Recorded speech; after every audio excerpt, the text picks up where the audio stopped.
Anyway, let's go ahead and jump straight into this thing. But before we get going, just a quick note. If you guys like what you are seeing, go down below this video, hit the like button, make some comments, give us a little love. If you're watching this on YouTube, go ahead and subscribe to the channel.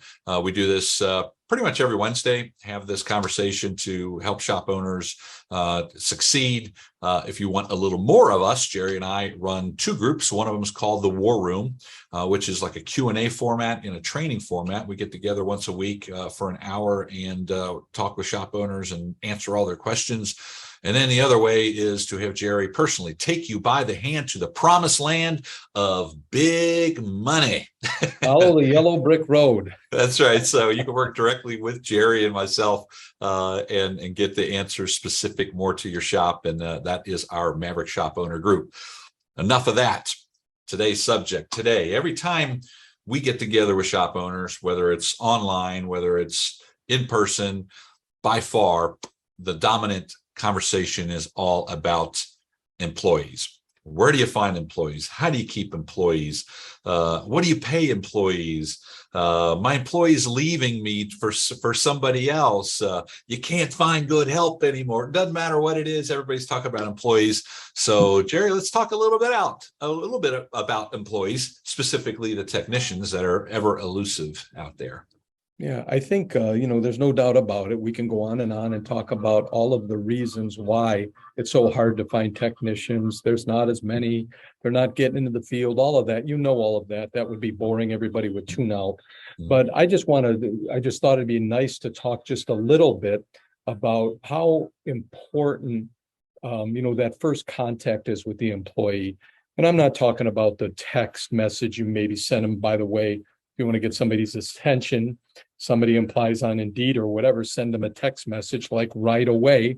Most people, after they send that, they're in pain. So reach out as quickly as possible.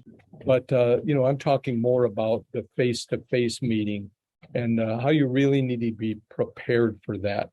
I had a technician come in a little while ago. I actually hired him. But one of his questions were very eye-opening to me, and it kind of maybe led me down this path for today's conversation. He said, "How will my success be measured?" And I thought, wow, what a question. And I know that's why I guess that's what I'd like to talk about today. I think all of your employees, everybody wants to win. They don't come in and they, God, I want to really mess up this guy's day. I don't want to bill any. It may feel like that, though. I want to be a lazy slug. No, how do you win? Everybody wants to do good. I mean, I think it's human nature. So I think it's really important. You put your best foot forward. You're prepared. You have all of those things in front of you. I'm having an interview. I told Ron shortly after I get off this call, I got several documents here of how that person's success will be measured. So I think it's important, to kind of share that. Often I ask a technician and it's mind-boggling to me. So tell me about how you're paid. And the pay plan is so confusing, they can't even explain it.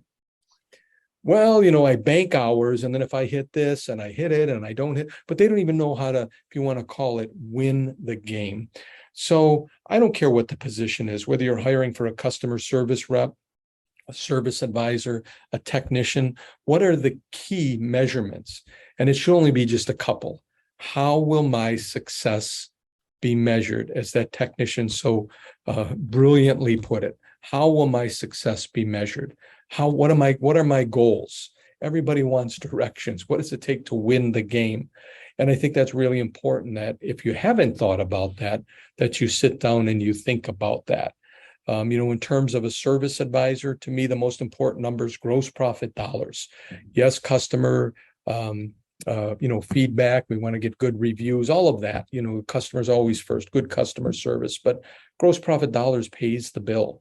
How will I be measured? What's my win number? It has to involve somehow the gross profit dollars, because sales with no gross profit dollars don't mean much.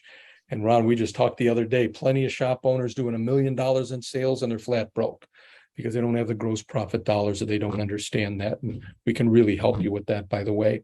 If it's a customer service rep, it's answering phone call conversions, right? Answering that phone and making sure we book the appointment. So how can I measure that? And for a technician, of course, it's quality, making sure behind me you have my comeback board. So that's how I measure quality. At every weekly meeting, we track, any maybe comebacks and try to look into that. But when I think about a technician, it's the value they provide. The more hours they bill, the more they can produce, the more money they make the shop.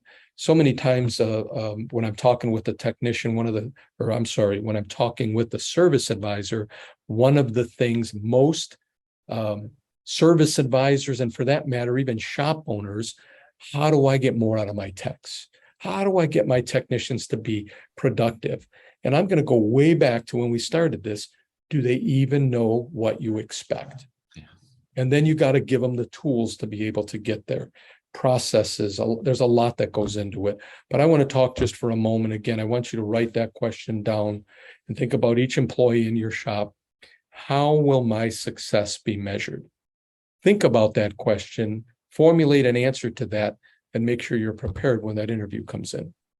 Yeah, and it reminds me, and that what you're talking about actually applies to your current employees, because as we all know, everybody's asking for more money. Their expenses are going up, and the good employees, the good technicians specifically, know their value is a lot higher. So you might be having people walking in asking for a raise somehow, or they want more money.